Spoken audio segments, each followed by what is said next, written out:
السلام علیکم ورحمۃ اللہ وبرکاتہ۔ الحمدللہ وکفا والصلاة والسلام علی سید الانبیاء نبینا محمد وعلی آلہ واصحابہ ومن والا، اما بعد۔ محترم ناظرین، پروگرام صاحب اور صاحبہ میں آپ کا میزبان ابوبکر صدیق ایک مرتبہ پھر حاضر خدمت۔ گزشتہ پروگرام میں ہم نے اچھے اور مثالی شوہر کی صفات کیا کیا ہیں اور رسول اللہ صلی اللہ علیہ وسلم نے اس معاملے میں ہماری کیا رہنمائی کی ہے، اس حوالے سے اپنی گفتگو کی۔ اسی گفتگو کو مزید آگے بڑھاتے ہوئے سب سے پہلے جو چند باتیں گزشتہ پروگرام میں عرض کی گئی تھیں ان کا خلاصہ بیان کر دوں کہ آپ صلی اللہ علیہ وسلم نے ارشاد فرمایا کہ تم میں سب سے بہترین وہ لوگ ہیں جو اپنے گھر والوں کے لیے بہترین، اور آپ نے نصیحت کی کہ جو اللہ پر اور آخرت کے دن پر ایمان رکھتا ہے اسے چاہیے کہ اچھی بات کرے یا خاموش رہے، اور میں تمہیں اپنی عورتوں کے متعلق خیر کی نصیحت کرتا ہوں۔ اسی طرح آپ نے فرمایا کہ جو شخص بیٹیوں کی وجہ سے آزمایا گیا اور اس نے اس پر صبر کیا اور ان کی اچھی تربیت کی، یہ بیٹیاں کل قیامت کو اس کے لیے جہنم کی آگ سے حجاب ہوں گی۔ اور اسی طرح آپ صلی اللہ علیہ وسلم نے گھر والوں پر بہتر انداز میں خرچ کرنے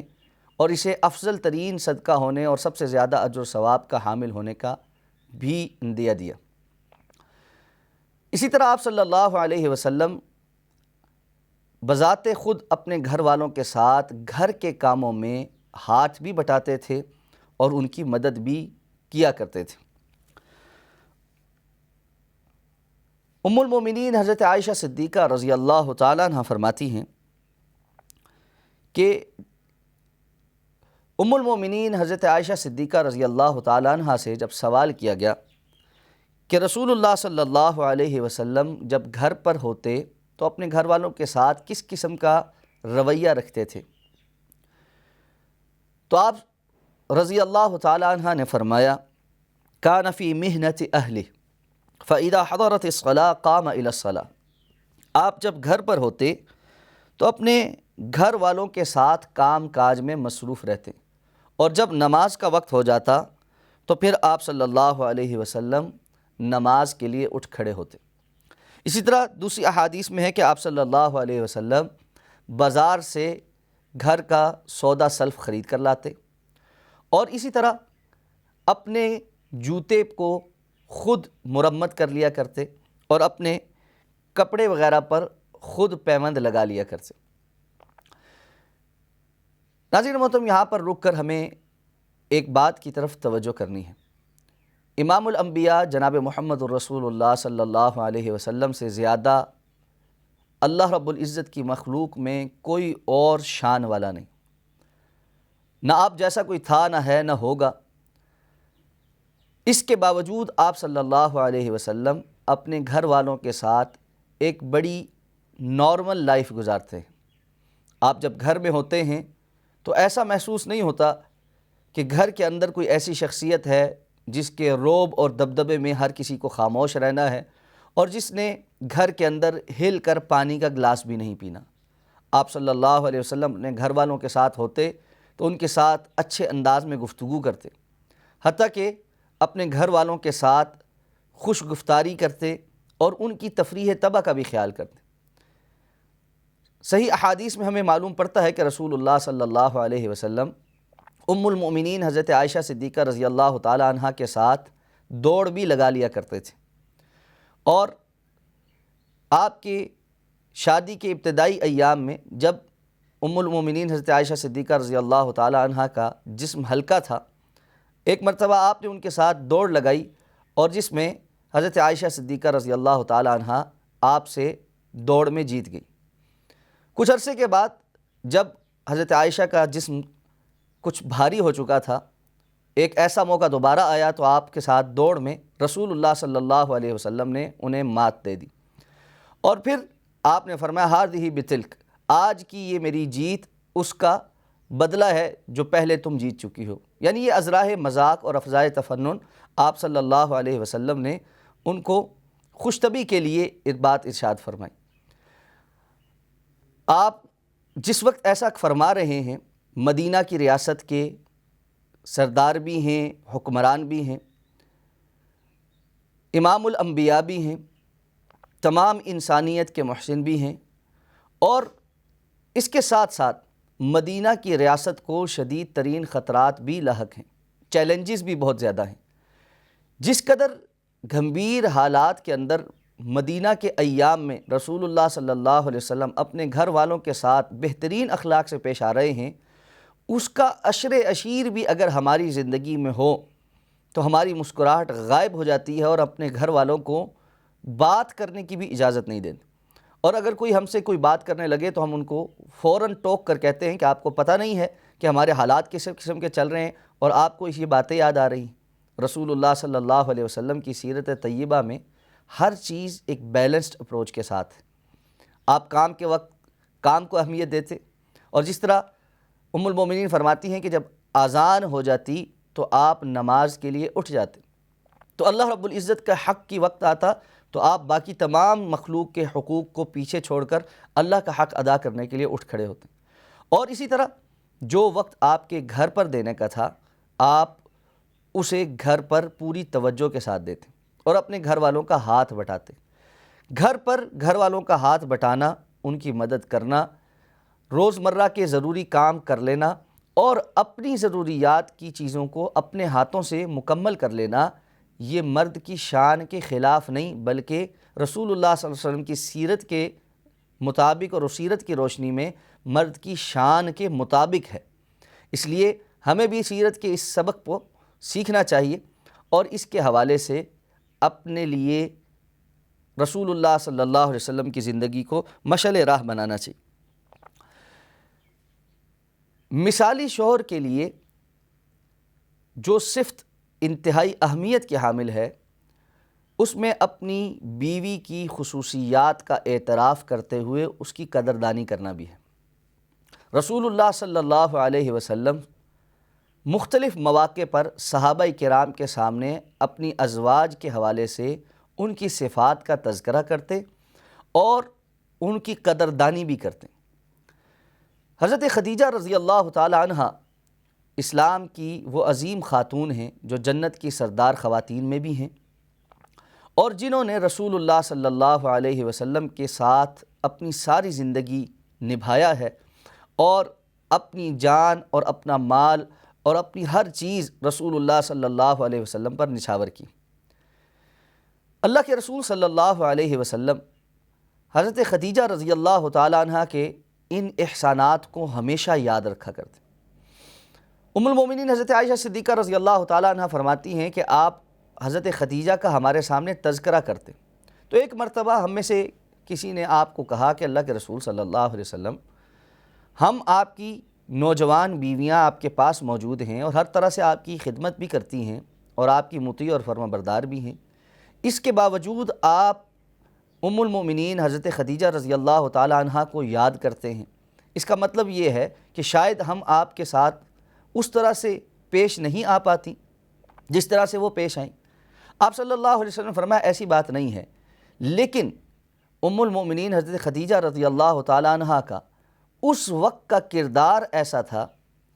جسے آپ نے پھر اپنی دیگر بیویوں کے سامنے اور لوگوں کے سامنے یاد کروایا۔ آپ نے فرمایا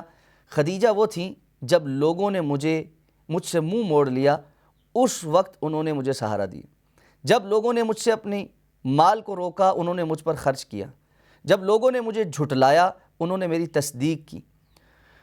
تو اس وقت کے حضرت خدیجہ رضی اللہ تعالیٰ عنہ کے ساتھ کو رسول اللہ صلی اللہ علیہ وسلم نے ساری زندگی کبھی نہیں بھلایا۔ غزوہ بدر میں آپ صلی اللہ علیہ وسلم کے داماد جو کہ حضرت زینب رضی اللہ تعالیٰ عنہ کے شوہر تھے، وہ بھی قیدی بن کر آئے۔ وہ ابھی تک مسلمان نہیں ہوئے تھے۔ ان کے فدیے کے طور پر آپ کی بیٹی نے، جو ابھی مدینہ ہجرت کر کے تشریف نہیں لائی تھی، اپنے شوہر کو آزاد کروانے کے لیے وہ ہار بھیجا جو انہیں ان کی والدہ حضرت خدیجہ رضی اللہ تعالی عنہا نے تحفے میں دیا تھا۔ جب رسول اللہ صلی اللہ علیہ وسلم کے سامنے اپنی محسنہ بیوی کا وہ ہار آیا تو آپ کی آنکھیں آنسوؤں سے تر ہو گئی۔ آپ صلی اللہ علیہ وسلم نے صحابہ کرام سے اجازت طلب کی کہ اگر صحابہ آپ کو اجازت دے تو آپ یہ ہار واپس کر دیں اور حضرت زینب کے شوہر کو بغیر کسی فدیہ کے اسی طرح آزاد کر دیا جائے۔ صحابہ اکرام نے اس معاملے میں بخوشی آپ کو کہا کہ آپ کو ہم سے اجازت طلب کرنے کی ضرورت نہیں، آپ کا حکم ہی ہمارے لیے کافی ہے۔ تو آپ صلی اللہ علیہ وسلم نے اس موقع پر بھی حضرت خدیجہ رضی اللہ تعالی عنہ کی ایک نشانی کو دیکھتے ہوئے ان کے احسانات کو یاد رکھا اور ان کی قدردانی کی۔ حضرت خدیجہ رضی اللہ تعالی عنہ کے فوت ہو جانے کے بعد آپ ان کی سہیلیوں کا اکرام کرتے تھے، ان میں سے کوئی آ جاتی تو آپ ان کی عزت کرتے اور ان کو تحفے اور تحائف بھی دیا کرتے تھے۔ یہ قدردانی ایک مسلمان مرد کی اچھے شوہر ہونے کی علامات میں سے ہے۔ ایک مثالی شوہر اور اچھے شوہر کے دل میں اپنی بیوی کی اچھی صفات کی قدر ہوتی ہے اور وہ ہمیشہ ان صفات کو یاد بھی رکھتا ہے اور ان کا تذکرہ خیر بھی کرتا ہے۔ مثالی بیوی اور اچھی بیوی میں جو سب سے اہمیت کی حامل ایک اچھی بیوی میں سب سے اہمیت کی حامل صفت اس کا نیک اور صالح ہونا ہے، اور یہ ایک ایسی صفت ہے جو مسلمان شوہر کو سب سے زیادہ قدر کی نگاہ سے دیکھنی چاہیے۔ رسول اللہ صلی اللہ علیہ وسلم نے فرمایا، الدنیا حلوۃ خضرہ فإن اللہ مستخلفکم فیہا فینظر کیف تعملون فاتقوا الدنیا واتقوا النساء فإن اول فتنة بنی اسرائیل کانت فی النساء۔ دنیا بڑی میٹھی اور سرسبز و شاداب ہے، یعنی اس کے جو نعمتیں ہیں وہ انسان کو بڑی بڑی معلوم ہوتی ہیں، اور بے شک اللہ تعالیٰ نے تم کو زمین میں خلیفہ بنایا، پے در پے تم یہاں آتے ہو، اس کی کچھ چیزوں کے مالک بنتے ہو اور پھر یہاں سے چلے جاتے ہو، اور اللہ نے تمہیں یہاں اس لیے بھیجا ہے تاکہ اللہ دیکھے کہ تم کیسا عمل کرتے ہو۔ تو پھر آپ صلی اللہ علیہ وسلم نے فرمایا، تم دنیا کی اس پرکشش اور میٹھی چیزوں کے مقابلے میں اس آزمائش میں اللہ سے ڈرتے رہو اور بچ کر رہو، اور اسی طرح آپ نے فرمایا کہ تم عورتوں کے فتنے سے بچ کر رہو، کہ بنی اسرائیل کا سب سے پہلا جو فتنہ تھا وہ عورتوں کے حوالے سے آزمائش کے طور پر بنا ہوا تھا۔ تو اس حوالے سے یہ بات سمجھنی چاہیے کہ اگر کسی شخص کو گھر والوں کی طرف سے خیر اور بھلائی اور نیکی میسر نہ آئے تو اس کی دنیا کے اندر بڑے فتنوں اور آزمائشوں میں سے اور امتحانوں میں سے ایک امتحان آ جاتا ہے۔ اس لیے اپنی بیوی کی نیکی کی اہمیت کو ہمیشہ مد نظر رکھنا، اور اگر اللہ نے آپ کو نیک شریک حیات دی ہے تو اس کی قدر کرنا یہ بہت ضروری ہے۔ رسول اللہ صلی اللہ علیہ وسلم نے فرمایا، الدنیا متاع وخیر متاع الدنیا المرأة الصالحہ۔ دنیا فائدہ اٹھانے کی چیز ہے، اور اس دنیا میں سب سے بہتر اور خیر والی فائدہ والی چیز نیک صالح عورت ہے۔ نیک اور صالح عورت سب سے زیادہ بڑی نعمت ہے۔ تو اگر کسی شخص کو اس کے گھر میں شریک حیات کی نیکی میسر آ جائے تو اس حوالے سے اسے اپنی بیوی کا قدردان ہونا چاہیے۔ نیک بیوی انسان کی آخرت بھی سنوارتی ہے اور دنیا بھی سنوارتی ہے۔ رسول اللہ صلی اللہ علیہ وسلم نے اسی لیے رشتہ جوڑتے ہوئے جن باتوں کو دیکھنے کا بیان کیا ہے اس میں آپ نے نصیحت یہ کی کہ فاظفر بذات الدین تربت یدا، تم دین کو ترجیح دینا، تمہارے ہاتھ رنگے جائیں گے۔ یعنی رشتہ داری کرتے ہوئے خاتون کے اندر نیکی اور دینداری اگر یہ پائی جاتی ہو تو باقی چیزوں پر کمپرومائز بھی کرنا پڑ جائے تو کر لینا چاہیے۔ اسی طرح رسول اللہ صلی اللہ علیہ وسلم نے نیک بیوی کو دنیاوی سعادت اور کامیابی کی نشانی کے طور پر بیان فرمایا۔ حضرت سعد بن ابی وقاص رضی اللہ تعالیٰ عنہ فرماتے ہیں کہ رسول اللہ صلی اللہ علیہ وسلم نے فرمایا، اربع من السعادہ، چار باتیں خوش بختی کی علامت ہے۔ المرأة الصالحہ، نیک بیوی، والمسکن الواسع، وسیع گھر، کشادہ گھر، والجار الصالح، اچھا پڑوسی، نیک پڑوسی، والمرکب الحنی اور آرام دہ سواری، یہ چار چیزیں